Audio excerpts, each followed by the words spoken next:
Ya. Entonces, para que quede bien grabado, muy buenas tardes, hermano Patricio, y a todos los que van a ver este video, ya sea ahora o cuando esté ahí grabado, y ustedes lo puedan emitir y repetir para poder aprender de esta clase. Yo creo que pienso, a mi modo, que esta clase les va a ser significativa, importante.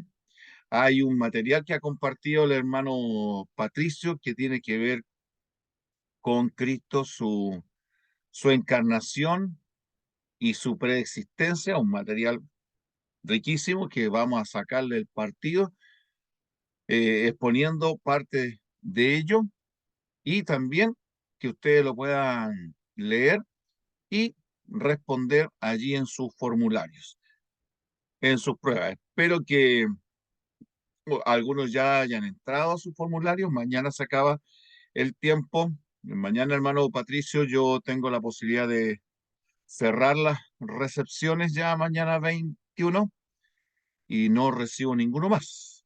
Entonces, si alguien entra después de esa fecha, va a rebotarle y se le va a devolver y como que, hoy, ¿qué pasó aquí? ¿Lo hacemos así o damos después, Sí, usamos de la gracia? yo creo que demos 2 días, Ya, mañana y pasado. demos 2 días más de gracia, sí, no hay problema, si se trata de no perjudicar, sino de salir adelante con este curso, con todos los que van a participar. Vamos a orar entonces, vamos a comenzar Amén. nuestro curso de hoy, así que les invito a que oremos. Querido Dios y Padre nuestro que estás en el cielo, te damos las gracias en esta hora porque podemos reunirnos para hacer esta clase y compartir un tema tan importante, tan solemne y crucial como es Cristo nuestro Señor. Ayúdanos a ver, aunque sea por encima, la profundidad de su obra, de su significado y de su gloria. Te invitamos a que estés aquí a través de tu Santo Espíritu, que nos abras nuestras mentes y nos des sabiduría para poder enseñar adecuadamente y también para aprender. Pedimos la presencia de los ángeles santos también en esta hora. Lo rogamos en el nombre de Jesús. Amén. Bien, Amén. vamos a, a entrar entonces en la materia que nos toca hoy día, que es, que vamos a entrar, que es eh, la cristología. Un tema que ha llamado la atención, siempre se ha debatido de tiempos inmemoriales con respecto a lo que es el significado de Cristo. Y eso es lo que lo vuelve un tema tremendamente especial. Vamos a compartir el material. Aquí está. Y lo vamos. A eso. Entonces, ya eso ya lo conocemos, quién es el moderador, así que vamos a continuar, pero aquí estamos ya lo que es la doctrina de Dios Hijo. Vamos a comenzar por los conceptos que se han manejado a través del tiempo, de los siglos, de esta época post-apostólica y casi ya los tiempos finales del periodo apostólico, ya estaban asomando algunas de ellas y estas son las que más han causado su impacto a través del tiempo. Una de ellas es precisamente la que ustedes ven allí, docetismo, el docetismo. De este pensamiento acerca de Cristo surge en el periodo, como indicamos, posapostólico, siglo segundo, siglo tercero, y se basa en la palabra griega dokeo, que significa parecer, aparentar. Esta sigue una línea en que los cristianos querían poner énfasis en que Cristo es Dios Y para no aminorar su divinidad, entonces ellos pensaron que Cristo no podía hacerse completamente hombre. Aparentó, dio la impresión de que era un ser humano, un hombre. Por eso que se le llama a esta tendencia docetismo. Hasta el día de hoy, algunas de sus ideas teológicas persisten en aquellas doctrinas cristianas que tienen problemas en poder aceptar la plena humanidad de Cristo. Hacen énfasis en su divinidad. Cristo es Dios, pero ¿qué tan hombre es? Ahí tienen conflicto, ¿ya? Entonces, tal y como ustedes lo ven, estos cristianos de la antigüedad enseñaban que Cristo no era verdaderamente hombre, no era completamente humano, tan solo parecía serlo. Era un punto de vista bastante difundido en los días post-apostólicos, ¿no? Porque los apóstoles no alcanzaron directamente a combatir esto. Pero ya alguien, Juan, parece haberse topado con los primeros atisbos de esta tendencia que se basa en el dualismo griego. O sea, ¿qué pensaban ellos? ¿Por qué Dios no puede ser hombre? Porque la materia es mala y choca con Dios. Entonces un ser santo, perfecto, divino, no puede hacerse algo que es corrupto, malo, imperfecto, porque era como juntar polo positivo con polo negativo. Y ustedes saben que o dos polos que se repelen, no pueden atraerse, polos iguales. Esto era como pensar en eso. Son tan separados que pasan a ser como dos polos iguales que cuando tratan de juntarse se repelen y se repelen violentamente. Pero una de las enseñanzas más claras que tiene la Escritura, y Juan, el apóstol Juan parece contestar eso en su primera epístola, en el capítulo 4, en los versículos 2 y 3. Miremos qué es lo que dice esos pasajes. Si tienen su Biblia a mano, vean allí, veamos San Juan,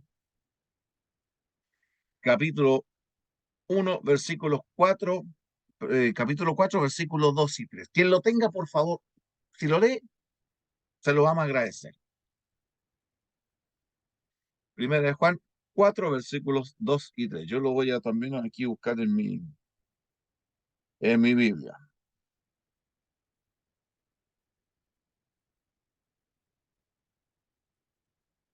¿Quién lo tiene?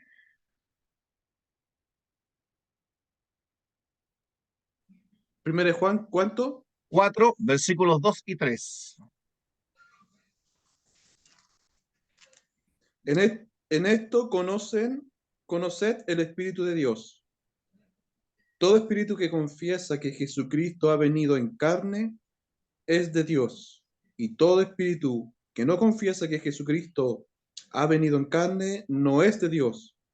Y este es el espíritu del anticristo, el cual vosotros habéis oído que viene y que ahora ya está en el mundo. Muchas gracias, mi hermano. Impresionante. Ya Juan se estaba topando con personas que estaban teniendo problemas debido a sus ideas previas respecto de la naturaleza, tanto de Dios como del hombre, ideas tomadas del dualismo griego, que no podían aceptar que en Cristo se reunieran las dos naturalezas, la humana y la divina. Razón por la cual Juan tiene que decir estos fuertes términos de que aquel que no confiesa o no reconoce que Cristo ha venido en carne, que se ha hecho hombre, plenamente hombre, ya eso está reflejando el espíritu nada menos del gran enemigo que esperaba el cristianismo en ese tiempo, el anticristo, el que se pone en lugar de Cristo o lo que está en contra de Cristo. Ahora, en segunda de Juan, también vamos a ir a la segunda epístola de Juan, el verso 7, segunda de Juan, verso 7, nos dice lo siguiente: porque muchos engañadores han salido por el mundo, que no confiesan que Jesucristo ha venido en carne. Quien esto hace es el engañador, ¿ya? Y el anticristo. Entonces Juan ya está definiendo ahí bajo la inspiración divina la condena contra este movimiento que tuvo su larga data y que todavía puede estar influenciando dentro del cristianismo en aquellos que no confiesan o no reconocen la plenitud de la humanidad de nuestro Señor Jesucristo, que Él fue plenamente hombre, como lo señala la Escritura. Otro movimiento fue el arrianismo. Pareciera que el arrianismo es una de las cosas que más ha sobrevivido hasta nuestra época. El postulador de esta idea fue Arrio. Arrio no podía concebir ahora eh, la plena divinidad de Cristo. Él afirmaba que la divinidad de Cristo ponía más énfasis eh, en que no es tan Dios, es más bien más humano.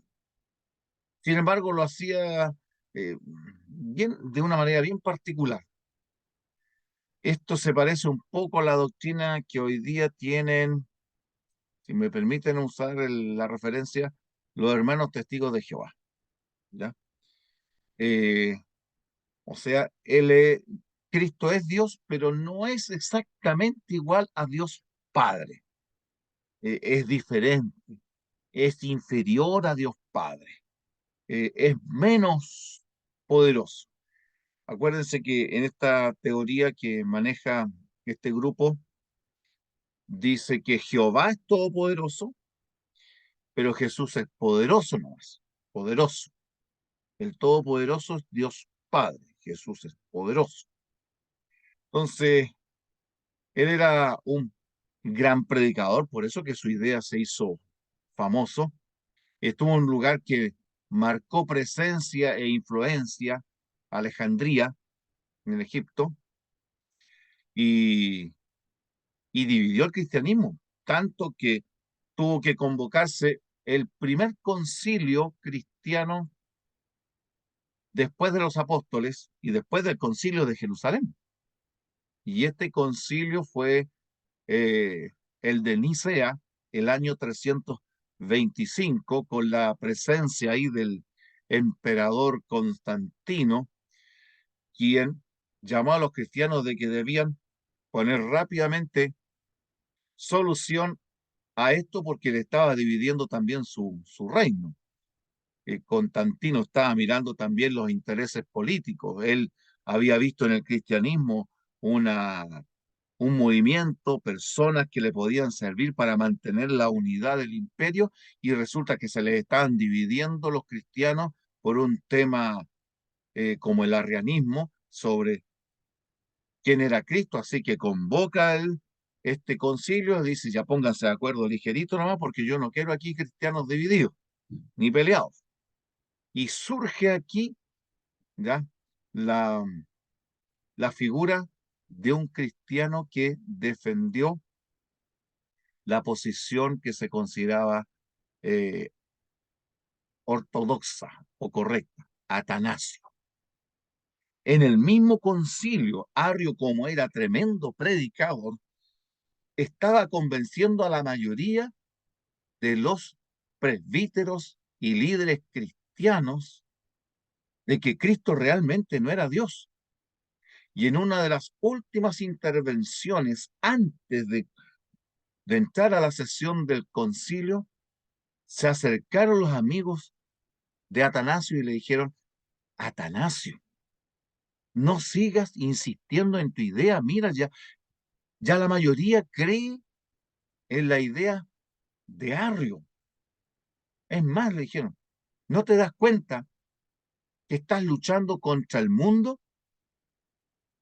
Año, Atanasio se endereza, mira a sus amigos, cuenta el registro y les pregunta, así que ¿todo el mundo está contra Atanasio?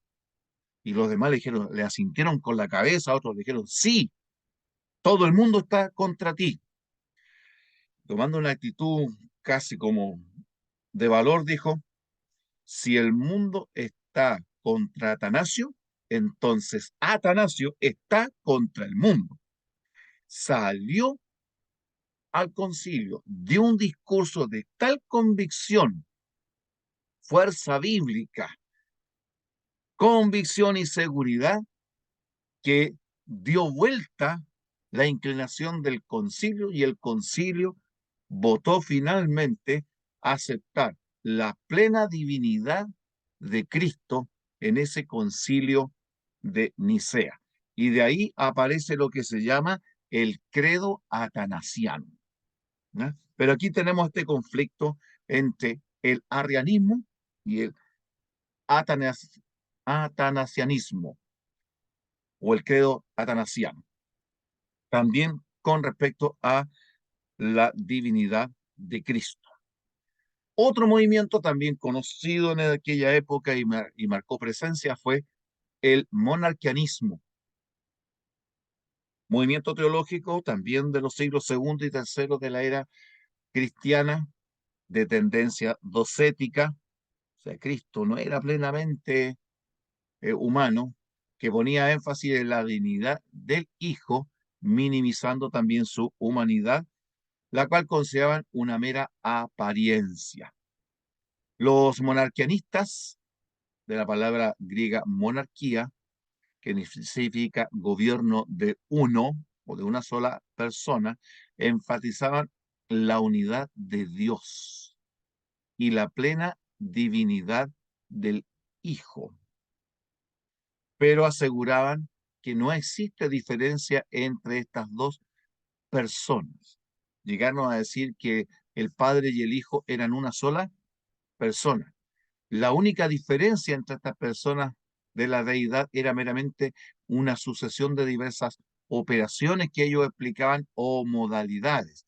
Es decir, que este único monarca divino en algunos momentos aparecía como hijo y en otros momentos, según la situación, aparecía como Padre, o sea, o como Espíritu Santo.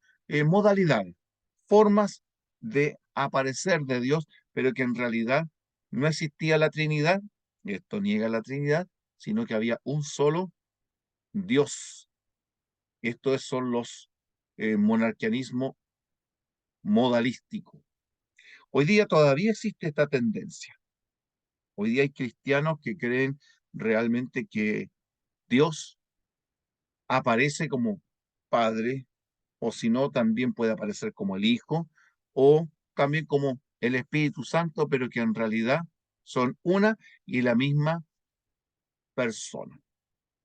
Se basan en un texto que está en San Juan, no sé si ustedes lo han leído, que dice, nadie subió al cielo. ¿Lo han leído ese versículo?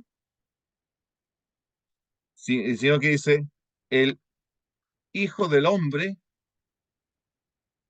que está, lo estoy buscando aquí para poderlo mirar, en el cielo. A ver si es cierto, estamos aquí. Juan 3:13. Miremos ese texto, porque aquí hay algo que tenemos que, aquí les vamos a entrar en discusiones, vamos a ponernos a pensar en este texto. Resulta que en este texto es Jesús el que está conversando con Nicodemo aquella noche, ¿ya? Fíjense que el versículo 12 va mostrando, versículo 11 incluso podemos ir mirando, donde Jesús está diciendo, de cierto te digo, le dice a Nicodemo, que lo que sabemos hablamos y lo que hemos visto testificamos y no recibís nuestro testimonio. Jesús le dice, si os he dicho cosas terrenales y no creéis, ¿cómo creeréis si os dijere las celestiales? Y luego dice, nadie subió al cielo. Y ahí está hablando Jesús, aquí en la tierra, aquella noche con Nicodemo. Contexto bien claro. Es Jesús hablando frente a Nicodemo aquella noche en que tuvieron, o en aquel momento en que estuvieron esa entrevista. Nadie subió al cielo, dice Jesús, le dice a Nicodemo, sino el que descendió del cielo, el Hijo del Hombre que está en el cielo. Ay, ay, ay. ¿Notan ustedes lo que dice la última parte? ¿Dónde está Jesús? Pero si está aquí en la tierra conversando con Nicodemo, y aquí está diciendo que él está en el cielo. ¿Dónde está Jesús? ¿Cómo explicamos esta parte? Entonces, los que son medios de la tendencia monarquista o modalista se basan en este texto y dicen, ve, aquí es Jesús, está hablando con Nicodemo, aquí es con él, aquí en la tierra, está humanizado, pero a la vez le está diciendo que el Hijo del Hombre está aquí en la tierra, pero a la vez está en el cielo. ¿Se dan cuenta entonces que el que está en el cielo también es Jesús? Entonces Jesús está en el cielo y Jesús está en la tierra. Y de ahí sacan la conclusión de que solo existe Jesús. ¿Cómo explicamos este texto, mis hermanos?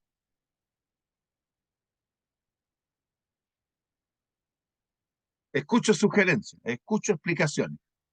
Y tomen apuntes, mis hermanos, aunque de todas maneras va a estar el video, tomen apuntes. Hermano Patricio, vi que desactivó su micrófono. Yo sí lo desactivé porque pienso que el hermano Cristian tiene la respuesta. ¿Ya? ¿Qué dice el hermano Hermano, Cristian?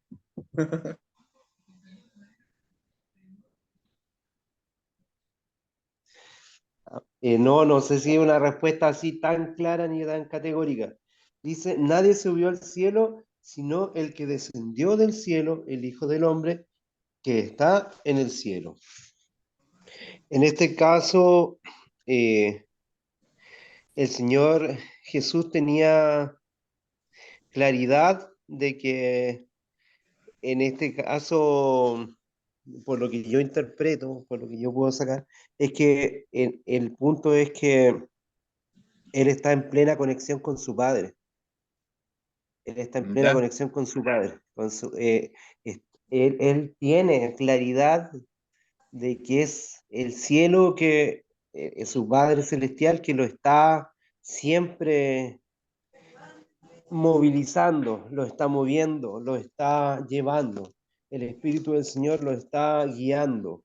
Él se deja guiar por el Padre y siempre está haciendo referencia hacia esa relación que tiene con su Padre. Una relación estrecha, profunda, y en ese sentido yo lo tomo desde ahí.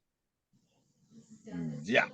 O sea, es más profundo que eso, tendríamos que entrar más en detalle lo que ahí dice claramente. Bien. Vamos a dar la respuesta, mis hermanos. ¿Saben lo que sucede aquí? Resulta que en teología no solo estudiamos el texto bíblico, que es una parte importante para extraer lo que significa, sino que también tenemos que hacer lo que se llama crítica bíblica.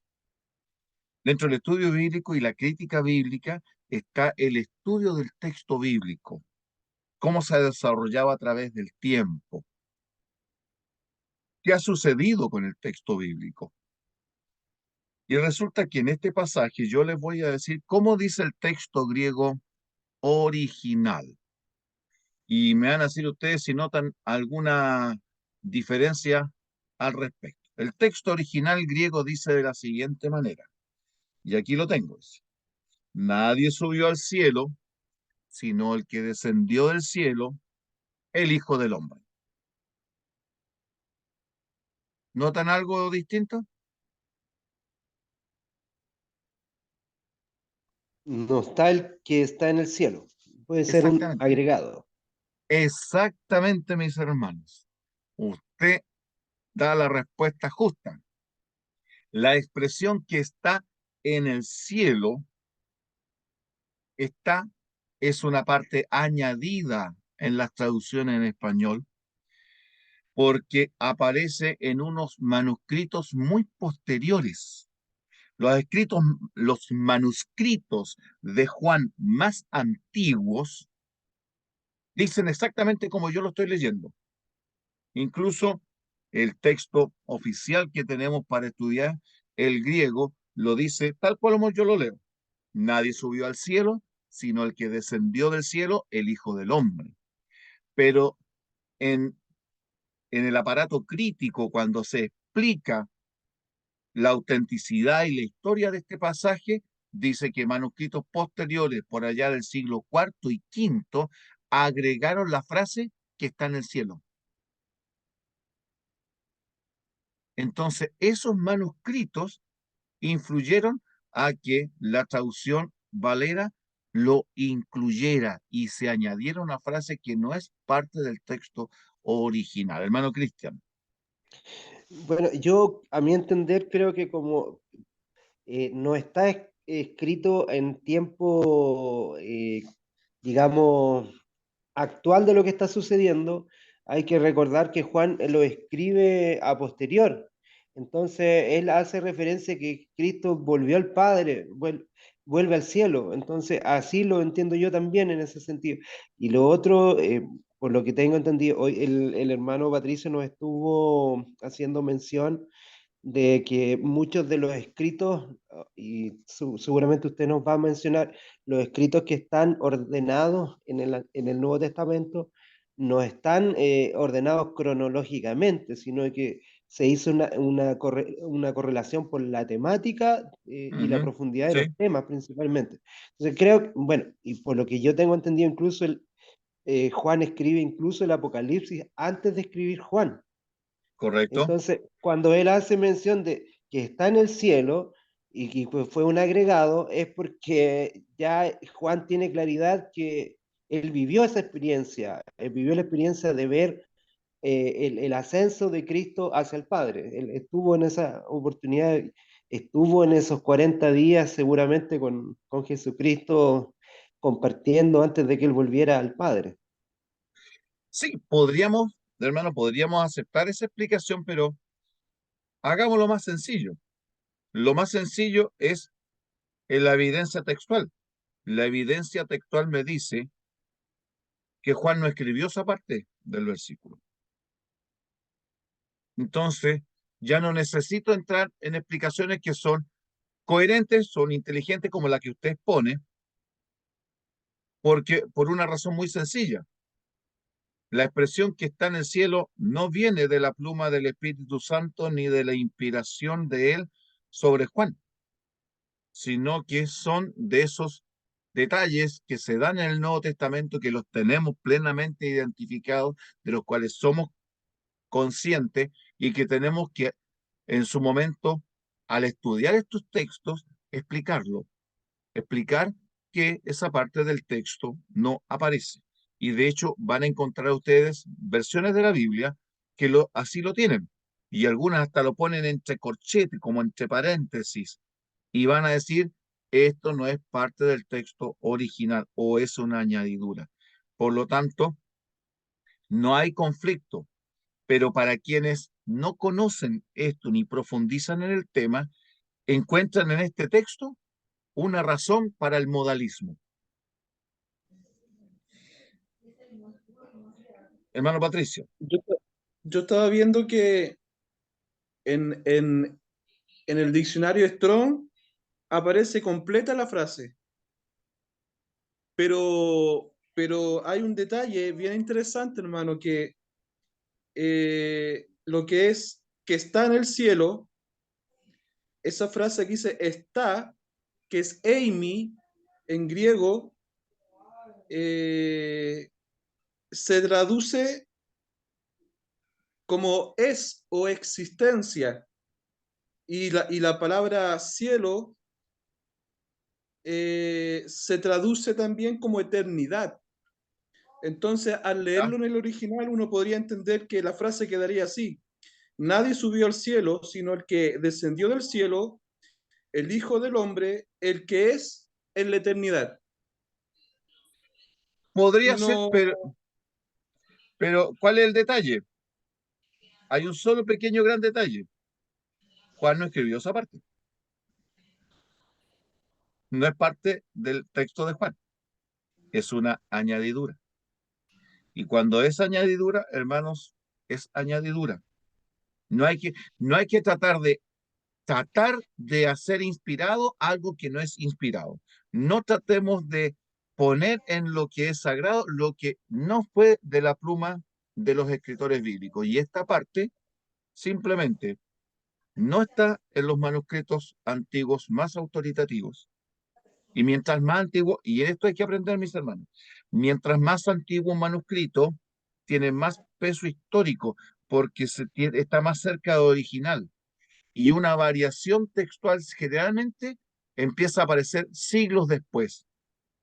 Esta expresión que está en el cielo, esta parte de ese texto, es del siglo IV,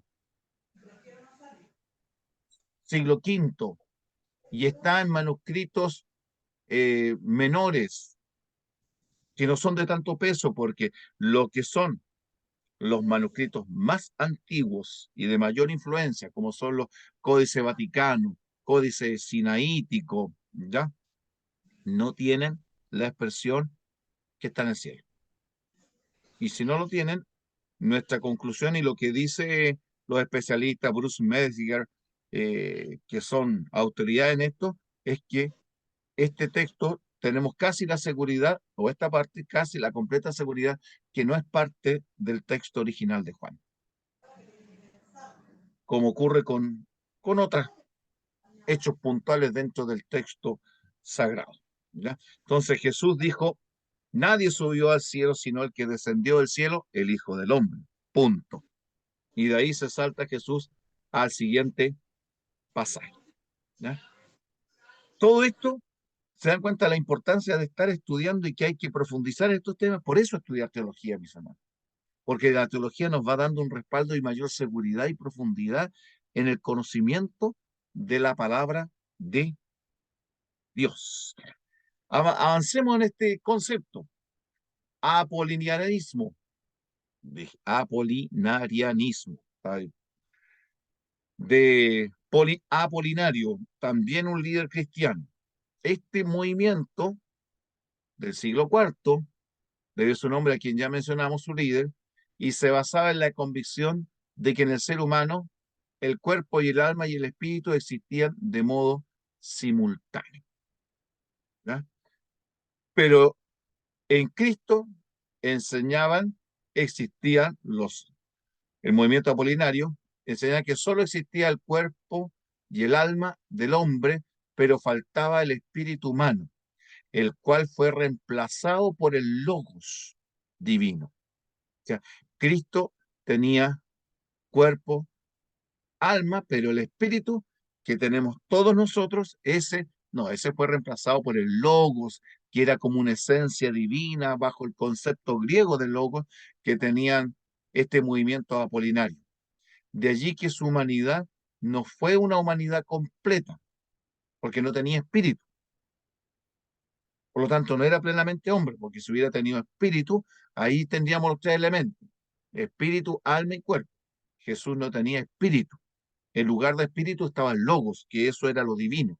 Por lo tanto, la humanidad de Cristo era incompleta. De ahí se desprende que entonces que Cristo no puede ser un ejemplo perfecto, esa es la consecuencia triste, perfecto para nosotros, ni redimir toda la naturaleza humana porque le falta algo que no lo hace completamente hombre. También fue condenado este movimiento debido a sus ideas. Por otro lado, ahora pasemos al movimiento contrario, los que ponen énfasis en la humanidad de Cristo y de alguna manera cuestionan la divinidad. Uno de ellos uno de los más antiguos, fue el ebionismo. Ebionismo significa pobre. Y los primeros cristianos dijeron, sí, son pobres porque tienen una pobre visión de Cristo. Estos judeocristianos, porque son de tendencia judía cristiana, corriente teológica del siglo II de nuestra era, enseñaba que Jesús fue meramente un hombre, que fue el hijo humano de José y María, no fue divino. Esta corriente encuentra su origen en el fuerte espíritu monoteísta que tenían los conversos judíos. No puede ser que Jesús sea Dios. Entonces, ¿qué pasa? Los ebionitas consideran que en el bautismo Dios lo toma como el Mesías, para que Él sea el que enseña, sea el maestro, establezca la iglesia cristiana, pero en la cruz del Calvario, el elemento divino, el elemento especial que hizo de Él el líder que fue, lo dejó. Por lo tanto, el que murió en la cruz fue un vulgar ser humano. Como dice ahí, el Cristo como Mesías, se retiró de él antes de su muerte. Por lo tanto, el Mesías no murió. El Cristo como Cristo no muere. El Mesías, como decían los judíos. Lo que muere simplemente fue un hombre. O sea, nunca hubo una unión entre el Cristo y Jesús. Jesús era meramente un hombre y de acuerdo con esta doctrina, su muerte no tiene poder redentor porque no murió el Mesías, no murió el Mesías, no murió Cristo, murió simplemente ese judío común y silvestre, si me permiten la expresión, hijo de María y José. Por eso se le consideró evionismo, una pobre visión de Cristo y hasta el día de hoy sigue siendo lo mismo. ¿Y dónde vemos el evionismo hoy día? En el modernismo teológico. El modernismo teológico en los libros del Jesús, que andan buscando el Jesús histórico, veamos la realidad de Jesús, desmitifiquemos a Jesús, saquémosle los mitos, terminan repitiendo las mismas ideas casi del evionismo, que Jesús fue un líder destacado, pero solamente un hombre, que hablaba bonito, que enseñó cosas bonitas, pero que después el cristianismo tan impresionado con la vida de este líder que predicaba bonito, le fue agregando elementos para darle autoridad. Le empezó a agregar que hizo milagros, después que era Mesías, después que tenía una unión con lo divino y finalmente la iglesia, y ustedes van a encontrar literatura del, de la teología moderna, que dice que fue la iglesia posterior a Cristo la que divinizó a Cristo porque Cristo nunca fue divino. Claro, Jesús existió, pero existió un vulgar hombre que después la iglesia convierte en el líder que nosotros hoy día conocemos, en esa figura tan impresionante que ha recorrido los siglos. Es simplemente repetir lo mismo que ya dijeron en el segundo siglo los ebionitas. Así que no se sorprendan cuando ustedes lean a eruditos con doctorado, con PhD, Doctor in Philosophy, y que están repitiendo barbaridades como estas, sepan que ya esto fue dicho hace 1900 años atrás por los ebionitas. Pablo de Samosata, otro cristiano, obispo de Antioquía en el siglo III de nuestra era, fuertemente influenciado por el pensamiento dualista a través de la filosofía griega. La filosofía griega influyó mucho, mis hermanos, en el cristianismo. Enseñaba que el logos, pero él está pensando en el logos. Nosotros cuando decimos logos pensamos en Cristo. No, Pablo de Samosata está pensando en el logos, pero bajo la definición del pensamiento griego. Ellos consideran la razón divina y el logos es algo impersonal, poderoso, sublime, perfecto, santo, pero impersonal.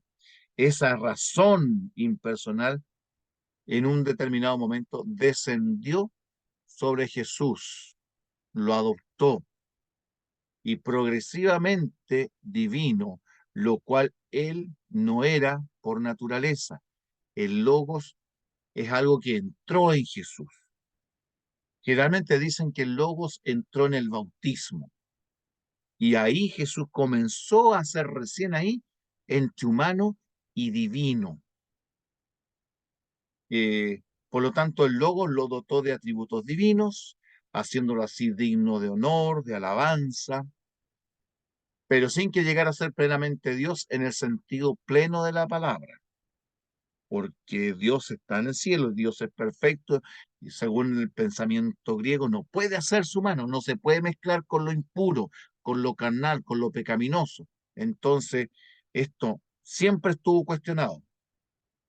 Para Pablo de Samosata y sus seguidores, las designaciones hijo, como ahí explicamos, y Espíritu Santo, tan solo son nombres dados por la Iglesia a diferentes manifestaciones del mismo poder de Dios. Es como algo parecido al modalismo, mis hermanos, que tienen un Cristo siempre dividido. Y por último, entre estas visiones históricas, tenemos el nestorianismo, de un cristiano llamado Néstor, por supuesto. Enseñado por Nestorio, un maestro del siglo V después de Cristo, en el sentido de que había dos personas separadas en el Cristo encarnado. O sea, nuestro Señor Jesucristo humano, habían dos personas que nunca se unieron, ¿ya? Y, y esto en oposición a la doctrina ortodoxa de que en el Cristo encarnado era una sola persona con dos naturalezas. Esto marquemos la diferencia. El nestorianismo dice, en Cristo hay dos personas que se unen, o sea, que están juntas pero nunca se unen. Nosotros a partir de la Biblia enseñamos que existe una sola persona que es Cristo Jesús, en el cual se reúnen dos naturalezas, la naturaleza humana y la naturaleza divina, ¿ya? Para que hagamos la diferencia. En Cristo, en una sola persona, está la naturaleza divina y la naturaleza humana, plenas. Ya vamos a ir explicando y ahondando en esto. Pero para Nestorio eran dos personas en un cuerpo que nunca se unen. Y eso es bastante diferente a lo que nosotros enseñamos. Nestorio sostenía que por cuanto Dios no puede ser llevado en el vientre de una mujer, no podía aceptar como Dios dentro de la guatita de una mamá, el creador del universo, el santo Dios, el sublime, el perfecto, el que no se mueve, según el concepto griego, no puede entrar en el vientre corrupto de una mujer pecaminosa, no, es imposible. Dios no puede haber estado en el vientre de María, ni haber sido dado a luz, ni tampoco sufrir. Dios no puede sufrir porque, según la filosofía griega, Dios es impasible. Dios no sufre, incluso está fuera del tiempo. Incluso para el pensamiento griego, Dios no se mueve, es estático. Entonces, todo esto de un Dios en Cristo, de Cristo en el vientre de María, de la combinación de las dos naturalezas, de un Cristo sufriente, no puede ser. Eso, según la mentalidad griega que manejaba las mentes de estos pensadores, es imposible. Por lo tanto, el nestorianismo habla de dos personas, pero no me digan que Cristo es Dios porque es imposible que esto suceda de esta manera. Y ahí tenemos influencias que han recorrido los siglos hasta nuestros días con respecto a Jesús. Después en el sílabo que nuestro hermano tiene ahí hay más detalles, más elementos que nosotros podemos extractar para nuestro conocimiento y nuestra profundidad del tema. Pero ahora vamos a irnos a este concepto, mis hermanos. Ahora vamos a dejar la historia para irnos a la Biblia. Cuando nosotros decimos, antes de que ustedes lean allí lo que está en la diapositiva, ¿qué entendemos cuando escuchamos y leemos que Cristo es el unigénito Hijo de Dios? ¿Qué se nos viene a la mente? ¿Qué pensamos cuando decimos Jesús es el unigénito? ¿Ya? Voy a salirme un poco aquí para que no lo lean mis hermanos todavía. ¿Ya? Pensemos ahí. Cuando usted escucha unigénito, ¿qué se le viene a la cabeza? ¿Qué podemos decir?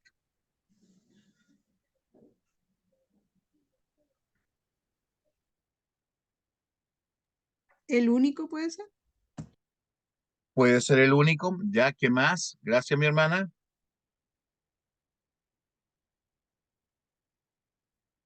¿Qué más podemos decir nosotros cuando escuchamos que Cristo es unigénito? Unigénito significa alguien que ha tenido un solo hijo. el único que ha nacido. Eso entendemos nosotros. Nuestra palabra en español unigénito significa el único hijo nacido. Y si tomamos de la palabra el único hijo nacido, entonces Jesús de alguna manera nació. Esto estamos hablando en cuanto al origen de Jesús antes de su encarnación, antes de que Él se haga hombre.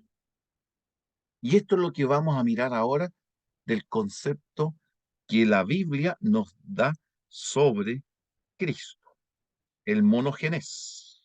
¿Ya? A ver si esto me deja mirarlo ahí. Ahí está. Monogenes es la palabra que en nuestras Biblias se traduce como unigénito. Y aquí debemos, no es complicado, pero debemos entenderlo, mis hermanos. Esto es relativamente sencillo de comprender. Jesucristo es el Hijo unigénito de Dios, lo que en el Nuevo Testamento se traduce por unigénito o por único. En el original griego es una palabra compuesta de dos términos. Mono, que significa uno, único, y genos, que significa clase, género. Así, la palabra griega monogenes, que dice que Jesús es el Hijo unigénito, en griego es el Hijo monogenes. Significa el único de su clase, el único de su género, el único de su naturaleza, el único de su especie. No significa el único nacido, significa el único que es lo que Jesús es. Y aquí les pregunto a mis hermanos, ¿por qué Jesús sería el único que es de la naturaleza que es Jesús? ¿Qué marca eso exclusivo en Jesús? Y que es maravilloso cuando lo pensamos bien. Aquí discutamos un poquito de esto. ¿Por qué Jesús es el único de su clase, el único de su naturaleza, el único que es lo que Jesús es? ¿Por qué Jesús es así? ¿Por qué es monogenes? Está hablando de, está hablando de su humanidad y divinidad al mismo tiempo. Correcto, mi hermano. Porque Jesús es el único que es Jesucristo hombre, ¿ya? Pero a la vez Jesucristo es Dios. Por lo tanto, esos dos elementos se combinan como uno solo, convirtiendo a Jesús en el único. Por eso que desde del aspecto de su divinidad, extiende su mano y toma la mano de Dios Padre, pero desde su humanidad, combinada con su divinidad, extiende la mano hacia el hombre. Y en Cristo se unen estos dos elementos, la humanidad y la divinidad, que en el jardín del Edén se separaron, en Cristo se encuentran y se unen Amén. para nuestra redención. Por eso que la palabra monogenes es exclusivamente maravillosa. Por eso, en el Nuevo Testamento, el término monogenes es utilizado en 9 ocasiones. 5 de ellas, que es la mayoría, se refieren a Jesús, como es San Juan 1:14, el 18 también, San Juan 3:16. ¿Qué dice San Juan 3:16? Miren que suena distinto. De tal manera amó Dios al mundo que ha dado a su Hijo único de su naturaleza, único en su especie, su Hijo monogenes. Eso es lo exclusivo. Está diciendo a su Hijo monogenes, para que todo aquel que en Él cree, que cree en el monogenes, que es plenamente Dios y plenamente humano, no se pierda, mas tenga la vida eterna. ¿Cómo hace falta, mis hermanos, predicar del monogenes Jesús? Pero bajo esa naturaleza, lo exclusivo, ¿qué tan especial es Cristo para ti? ¿Qué tan monogenes es? ¿Qué tan divino es Jesús para ti? Piénsalo, mi hermano. ¿Qué tan divino es Jesús para mí? ¿Qué tan Dios? ¿Qué tan solemne? ¿Qué tan glorioso? ¿Qué tan poderoso y sublime es Jesús como Dios? ¿Y qué tan humano es? Para Pablo es tan impresionante que dice que Cristo como ser humano se vació a sí mismo, tomó forma de siervo y se hizo obediente y obediente hasta la cruz. Tomó la forma de un esclavo y estando en condición de hombre, se humilló hasta lo sumo. Y esto es lo que uno no puede pensar, ¿cómo? Ese que estaba ahí junto a Dios, que el Nuevo Testamento me dice que es creador, que en sus manos sostiene los mundos, ¿cómo se pudo humillar a tal extremo, hasta lo sumo? Uno lo puede entender. Y es el misterio de la encarnación. Lo único que sabemos por fe es que lo hizo, y lo hizo por nuestra salvación. Cuando comprendamos mejor estas cosas, hermanos, la fuerza que una vez inspiró a los discípulos a predicar a este Cristo maravilloso, con la fuerza con la que predicar los apóstoles, nos va a inspirar y nos va a mover a nosotros también. Y en el Espíritu Santo saldremos a predicar a un Cristo que va a tener que volver a sacudir al mundo como lo hizo en el primer siglo. Primero conozcamos bien a Cristo, y cuando conozcamos bien a Cristo, nosotros vamos a ser por naturaleza motivados a hablar de aquel que nos salvó. Jesús lo dijo: si yo fuere levantado,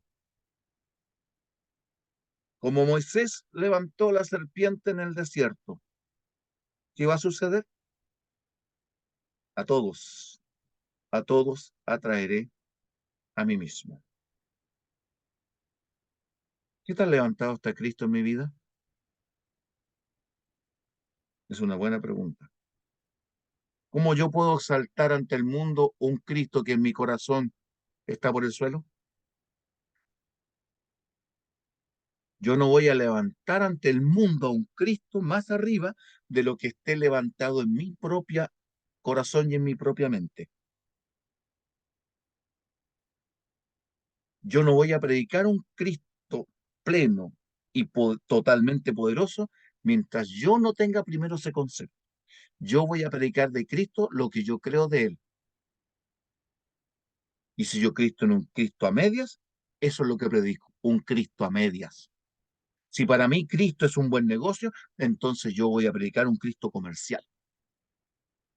Si para mí Cristo es una teoría fría y metálica, eso es lo que voy a predicar al mundo. Teoría fría, metálica, técnica que no sirve para nada. Cristo es vida.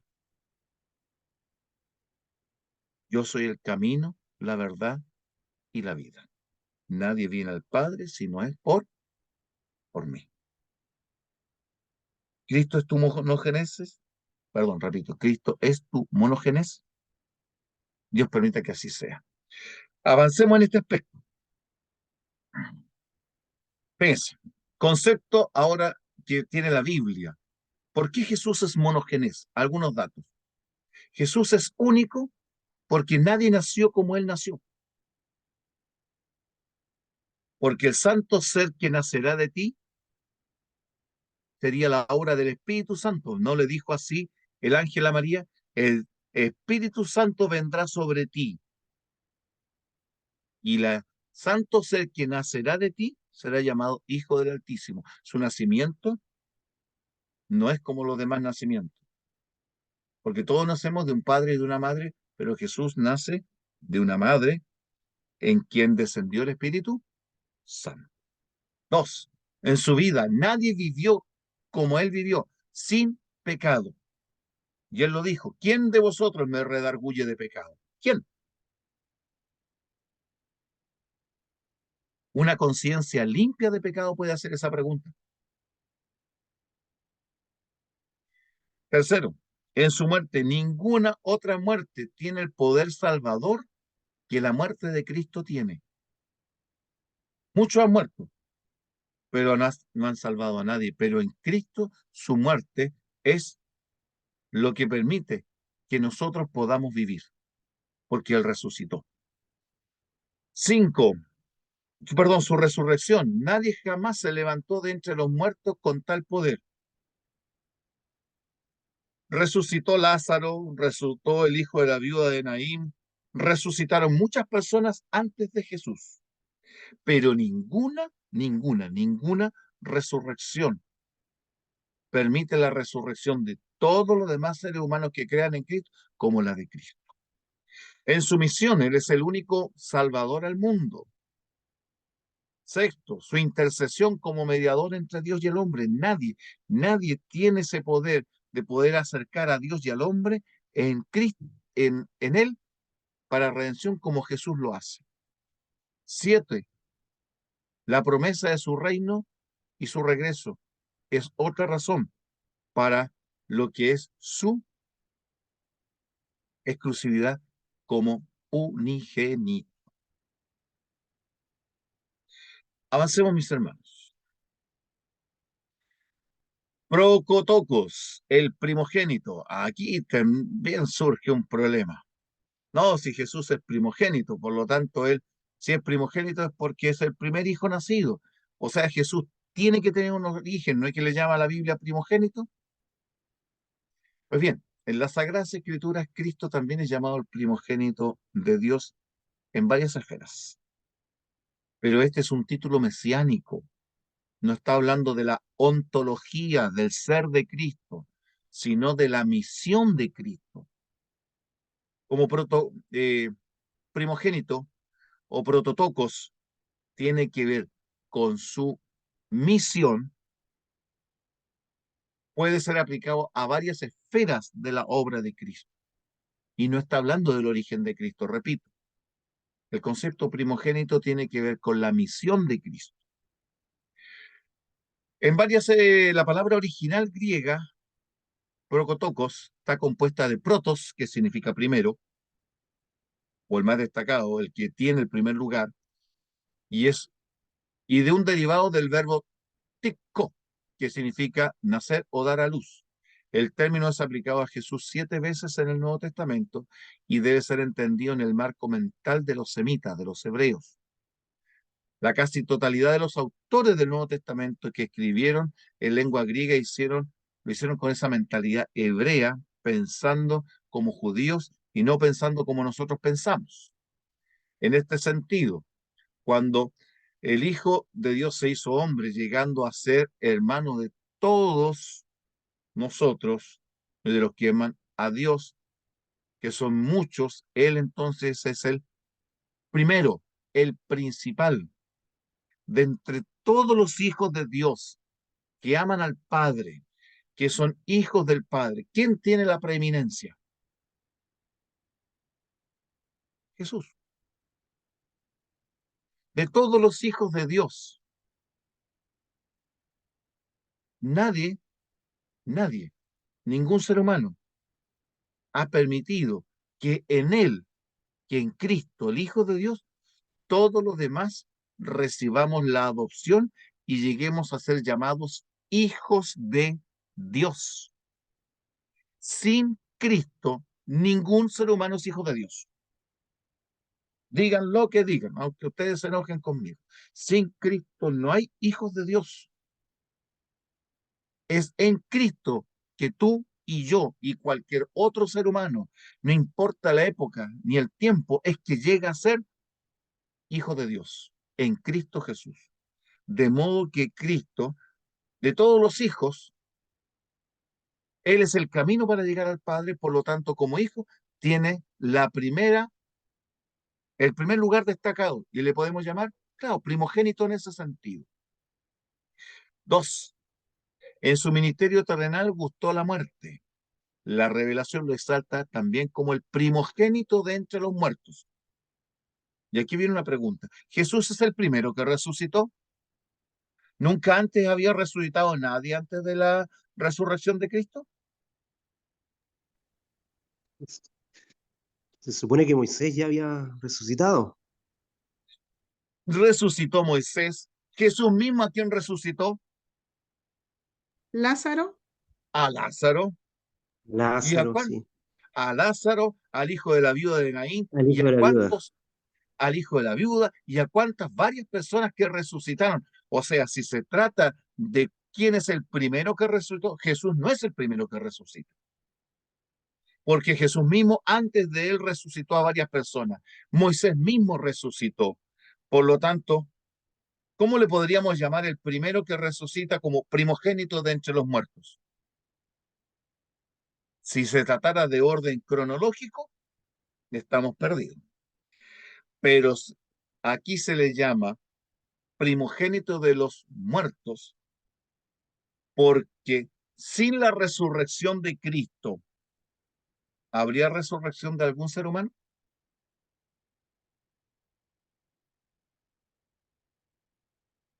¿Qué dice Pablo en 1 Corintios 15? Si Cristo no resucitó, ¿cuán importante es nuestra fe?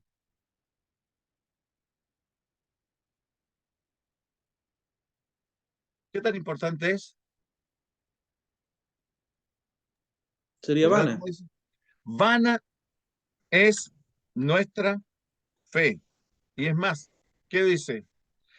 1 Corintios 15, 14 lo dice de esta manera. Si Cristo no resucitó, vana entonces nuestra predicación, vana también es nuestra fe. Oiga, y vano significa inútil, tonto, estúpido, vacío, sin sentido. La fe cristiana sería ridícula, mis hermanos. No, no queda otra cosa. Ridícula. Seamos cualquier otra cosa, pero menos cristianos. Es más, si Cristo no resucitó, aún estamos en nuestros pecados.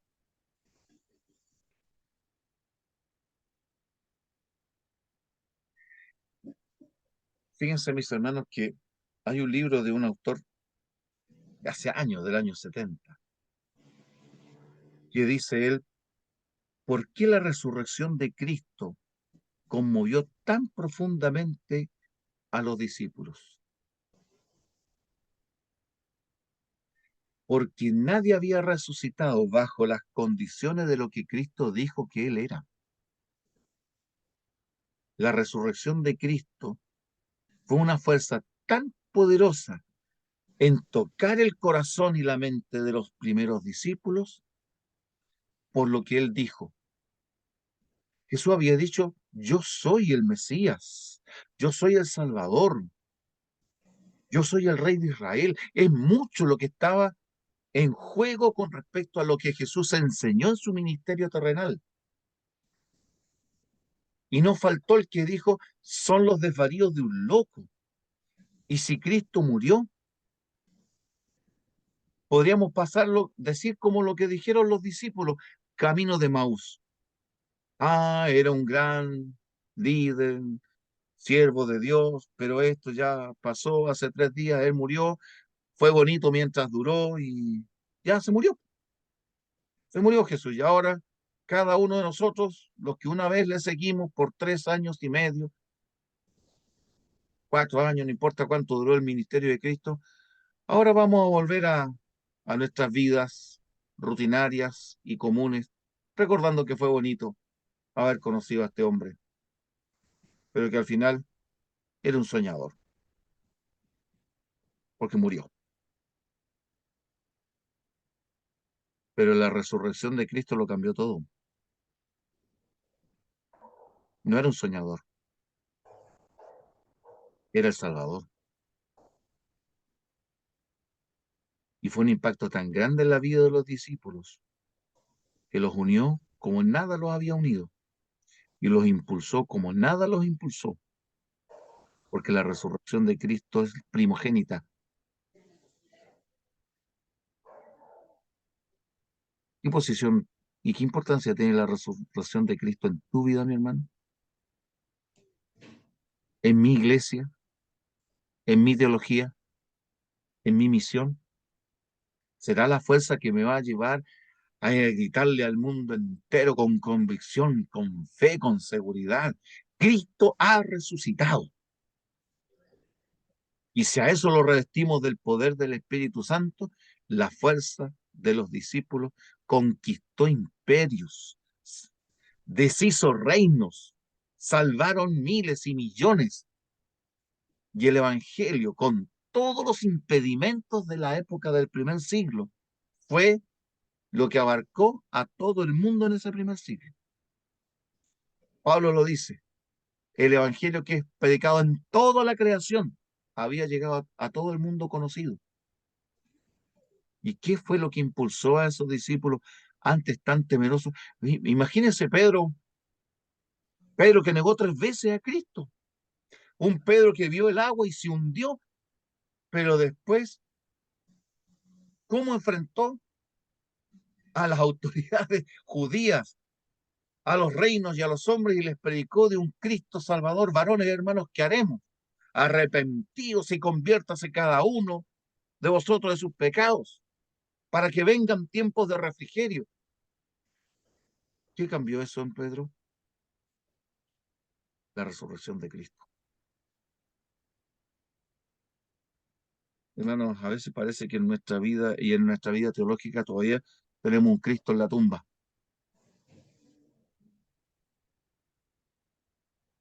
Cristo es un Cristo resucitado en tu vida. En mi iglesia, ¿Cristo está resucitado o está en la tumba todavía? ¿Lo tenemos como un buen motivo para predicar algo en la iglesia? ¿O es la fuerza que mueve a la iglesia? Es la fuerza que mueve mi vida. ¿Cristo está muerto o vivo en tu vida? ¿Resucitó en tu vida? ¿Resucitó en mi teología? La resurrección de Cristo y la preeminencia de la resurrección de Cristo es una vulgar doctrina fría, metálica, lo que se escribe en un papel, o es la experiencia que el Espíritu Santo me hace vivir como viva y que me mueve y que me impulsa, y siento una gana de salir a decirle al mundo: Cristo vive y vive para salvación. Esto es la teología. La teología no es teoría, la teología es vida. Y tú elegiste el camino de la vida al entrar a estudiar teología. Mi hermano Patricio lo veo activado con su micrófono, no sé, creo que quiere decir algo. No, perdón, perdón. Ah, ya. Oiga, hermano, eh, creo que eso no fue el tiempo. ¿Deberíamos parar o todavía podemos seguir? Yo creo que podríamos parar ¿Ya? y la próxima clase podríamos ver también el tema del sílabo más lo que queda pendiente. Correcto. ¿Ya? Terminemos entonces con el concepto del prototokos, del primogénito. Entonces, Jesús es primogénito de la resurrección porque no hay resurrección más importante que la suya. Él es también el primogénito de la creación de Dios. ¿Significa que Jesús es el primer creado? Jesús es la primera criatura que Dios creó.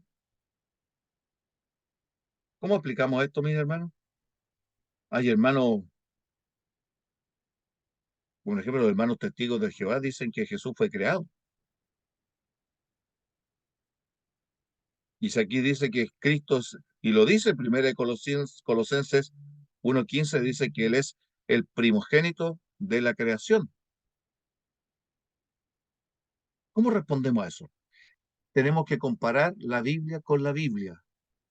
Si Jesús fuera el primer ser creado por Dios, tenemos un conflicto con Juan 1:3, San Juan, el Evangelio 1:3, porque en el Evangelio de Juan, capítulo 1, verso 3, leo: todas las cosas por Él fueron hechas, hablando de Jesús. Y sin Él, sin Jesús, nada de lo que ha sido hecho fue hecho. Cristo tendría que haberse autocreado, porque si Cristo no lo creó, es porque no existe. Y si existe, es porque Cristo lo creó. Así de simple. Por lo tanto, cuando aquí dice que Cristo es el primogénito de la creación, es por la razón que da Colosenses 1:17, porque Él es el primero, para que en todo tenga la preeminencia. En todo Él tiene que tener el primer lugar. Cristo es el que merece la adoración y es el primogénito de nuestra adoración, el ser soberano supremo. Entonces, primogénito habla de la preeminencia y la grandeza de nuestro Señor Jesucristo. Y sobre la preexistencia, eso lo vamos a ver la próxima clase, donde vamos a ver elementos tremendamente importantes y significativos, ¿ya? Eh, ¿Alguna pregunta, mis hermanos? ¿Algún comentario de lo que hemos hecho? ¿De lo que hemos aprendido en el día de hoy? Muy interesante, Pastor Víctor. Sobre todo, muchas veces uno no conoce algunos textos que fueron con algunos añadidos, algunos versículos. Creo que eso también clarifica mucho la escritura. Eh, bueno, sabemos que a lo mejor muchos de esos textos fueron bien intencionados, pero al agregar, al tener un agregado, un añadido ahí, cambia totalmente el sentido de lo que nosotros podemos interpretar de la palabra. Y qué bueno poder conocer eso. Se agradece, querido profesor. Con mucho gusto, hermano. Para eso estamos aquí, para enseñar y poder ir dando luz de que es firme la doctrina de Cristo. Y eterna es su palabra. Y maravillosa. Y eso es lo que podemos saber, de que uno empieza a investigar y uno descubre la luz de la verdad, que es linda, hermosa y va creciendo como la luz de la aurora hasta que el día es perfecto. No sé si alguien más quisiera hacer alguna pregunta, algún comentario, antes que demos el final a esta clase de hoy, mis hermanos.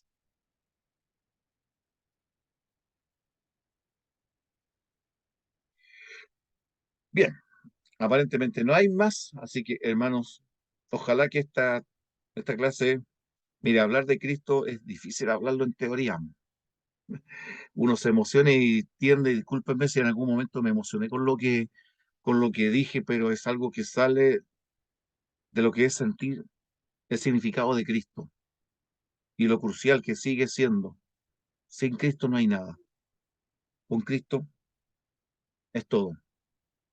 Jesús dijo, separados de mí, nada podéis hacer. Yo soy el camino, yo soy la verdad, yo soy la vida. Nadie viene al Padre si no es por mí. Y la próxima semana vamos a ver que cuando Jesús dijo, yo soy, wow, se puso en una dimensión tan grande como Dios que los judíos con razón se enojaron y quisieron apedrearlo. ¿Ya? Pero eso lo vamos a ver en la próxima clase. Bien, vamos a orar. Voy a pedir a mi hermano Patricio que tenga la bondad de guiarnos en la oración final, por favor. Amén. Bendito Padre que moras en los cielos, una vez más te damos gracias porque hemos aprendido un poquito más de ti, Señor, y especialmente sobre tu Hijo amado, tu Hijo Jesucristo, y vamos aprendiendo, Señor, en esta parte del estudio de la importancia que realmente tiene lo que Él hizo por nosotros al renunciar a su divinidad, hacerse siervo, Señor, y llegar incluso hasta morir por nosotros, para poder salvarnos y para que lo que se había perdido, como dijo el pastor Víctor en la clase, lo que se había perdido en el Edén, en Cristo nuevamente el hombre se pudo unir nuevamente a la deidad por intermedio de nuestro Señor Jesucristo. Sin Él esto no hubiese sido posible y Padre, una vez más te damos gracias por esto, porque tú nos alcanzaste a través de tu Hijo Jesucristo para salvación. Bendice a cada uno de los hermanos que han estado aquí presentes, a los que no pudieron estar, que puedan estar la próxima semana para poder compartir nuevamente este interesante estudio acerca de tu palabra y de tu Hijo Jesucristo. Bendice al profesor, bendice su vida Amén. y sígale dándole usted también, Señor, sabiduría para que siga enseñando con ese amor que Él expresa al compartir tu palabra con cada uno de nosotros. Gracias te damos por esta instancia. Guárdanos y cuídanos durante la noche para que podamos tener un descanso, Señor, reconfortante. Te lo agradecemos y te lo pedimos. Gracias, Padre, en el nombre de Jesús. Amén. Amén. Amén.